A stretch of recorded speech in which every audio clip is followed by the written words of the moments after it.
Hello everybody, Shadow here from Anime World. Today we'll be talking about the latest Naruto Shippuden episodes, more precisely about the Sasuke Shinden arc, which seems to be set somewhere between the Naruto Sasuke fight and the last era.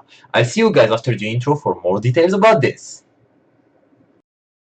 駆け落ちなくしてしまった最後のコンポーネント探して遥かな星をたどり虹色に染まる空の果て After the Naruto Sasuke fight, most people expected that the anime would be wrapped up in preparation for a Boruto anime. But with this filler, it is pretty much confirmed that Naruto is entering the last era. Apparently, some guy with a Kekkei Genkai that strangely resembles that of Ranmaru from the Kurosuke family removal arc from the first Naruto series is targeting the retired Anbu of Konoha and trying to destroy the village. His Kekkei Genkai allows him to somehow inject his chakra into other people to manipulate them. Furthermore, any wound inflicted to them makes them grow larger and larger until they become a huge ball of chakra engulfed flesh and explode. Sweet!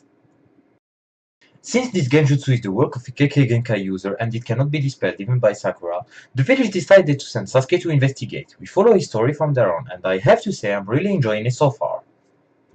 It has that more mature tone which made me fall in love with the series in the first place, explored the dark side of Konoha that was somehow forgotten in the story whenever we didn't see Danzo, who for some reason seemed to be the only bad guy still alive in Konoha, showed a bit of kindness from Sasuke while keeping the silent badass part that Kishimoto tried to build for him, which is a good way of showing that he's become a good guy without making him a Naruto 2.0, and these small details are a good way of developing the character in my opinion.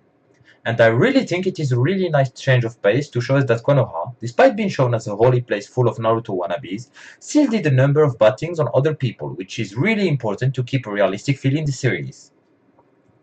For me, this is an example of a well-made and well-timed filler, because let's be honest here, Naruto did have some pretty shitty fillers like the Paradise Life on a Boat arc, which, despite its name, was a hell to watch and almost made me want to stop watching Naruto for a while, but there also have been some brilliant fillers like the Sambi's appearance arc with Guren, which was really interesting, and I'm pretty sure that if you're an anime-only watcher, and unless you're a hardcore fan or someone who just bothered to check, you just discovered this was a filler arc.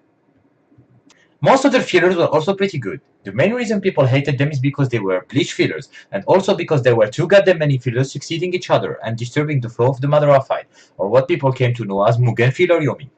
But to me these aren't the main reasons. The main reason people hated these fillers are because they were put in the wrong place at the wrong time. Because let's be honest here, some of these fillers were actually pretty good, like Chikara, the Chunin exam arc and Itachi Shinden. If they put the Chunin exam filler arc before the start of Shippuden or somewhere around the Gaara rescue arc, most of us would have enjoyed it. Same for Itachi Shinden.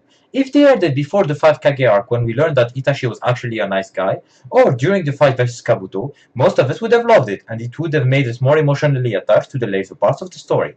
And the same thing can be said about Chikara. I'm pretty sure people wouldn't have noticed it was a filler arc if it was aired between the 5 Kage meeting and the Trashy Boat arc.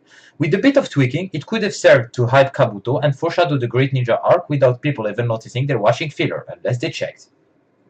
If they altered main story arcs with fillers in a smart way, instead of spamming flashback fillers right in the middle of an arc at the same pace as the Earth Evelyn would spam her fucking Q, I'm pretty sure most people would have enjoyed the story more and would be less bothered by bad fillers. But sadly, Studio Pierrot didn't know how to time their fillers and ended up throwing a shit ton of them during the worst period of the series, the Great Ninja War, which made people that didn't enjoy that part much in the first place despise it entirely. And that's sad because with some communication with the author they could have made that arc so much better. I'm pretty sure people who didn't like the start of the Great Ninja War during the manga enjoyed it in the anime, and surprisingly most people who were complaining about this part when the chapters were released didn't complain when it was aired as an anime. Same for the fight between Naruto and Sasuke. They could have also saved the middle part, but sadly they decided to shoot it in its remaining leg and proceed to throw a bunch of grenades on it when it was already on the ground. Anyways, I can't wait to see what they'll do with Sasuke Shinden and how they'll transition into the last era. As for the transition between the last and Boruto, I think they'll do the same thing they did when they transitioned between Naruto and Naruto Shippuden. Throw 100 or so filler episodes to our faces so the manga can get a head start. And surprisingly, I'm okay with that. I'd rather have some medium to good fillers succeeding each other and showing us more of the Naruto-verse and the characters that didn't get quite enough love, rather than having a bunch of poor quality rushed fillers with no story whatsoever interrupting the flow of the story when they start adapting Boruto. And from what we saw in the manga, there is a lot to explore just with the development of the technology and how did the couples they showed us end up together. Anyway guys, thanks a lot for watching my video. Remember to like and subscribe if you enjoyed it. Also, I'd like you to tell me in the comments down below what you'd rather have. Filler arc showing us the gradual development of the characters and what happened between the end of the manga and the start of Boruto, like say, how did Naruto and the other Kage get nominated? When did Sakura start stalking Sasuke, etc.? Or would you rather have a time skip to the start of Boruto, but have some fillers in the middle of its arcs when the anime catches up with the manga? That's it for me. I'll see you guys in my next video. Take care of yourselves and stay awesome. Peace!